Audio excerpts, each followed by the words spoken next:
setelah Jibril nebetul Allah merupakan Muhammad ni hanya nebetul untuk jak turi itahnya betul itahnya salah pada kita.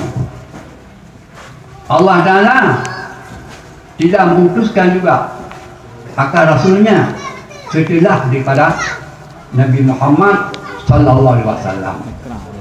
Kalau ada juga sementara daripada kita yang dipegang Nabi Nabi Muhammad itu adalah Nabi palsu.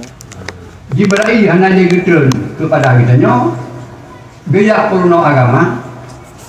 Ya, Nabi hanya dibangkit oleh Allah Ta'ala kepada kitanya untuk purna agama. Sewaktu yang purna agama kepada kitanya bak sudutnya lebih-lebih masa sudah berdekatan dengan kiamat. Maka di sini muslimin dan muslimat sekalian, baik gadah tungkak, baik muminah tempat menemah. Rasulullah Sallallahu Alaihi Wasallam nikubah gelantauan untuk menyambung penyampaian risalah yang oleh Rasulullah Sallallahu Hudibnya disampaikan kepada kita. Tapi setelah bila itu wafat kembali ke hadarat Allah, siapakah mengganti Rasulullah Sallallahu Alaihi Wasallam? Nyo baik salah meneman, ya, tidak lain tapi adalah al-ulama.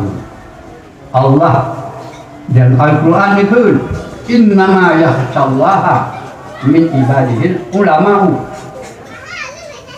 Kemudian Rasulullah bersabda, ulama'u ummati manzatul anbiya liman qablakum. Di hadis yang lain Rasulullah bersabda, al-ulama'u warasatul anbiya. Nyoku khalifah daripada Rasulullah, pengganti daripada Rasulullah untuk menyampaikan akar risalah daripada Rasulullah setelah Rasulullah berpulang ke hadirat Allah Subhanahu wa taala. Nyo kegelantau. Kembalilah kita kepada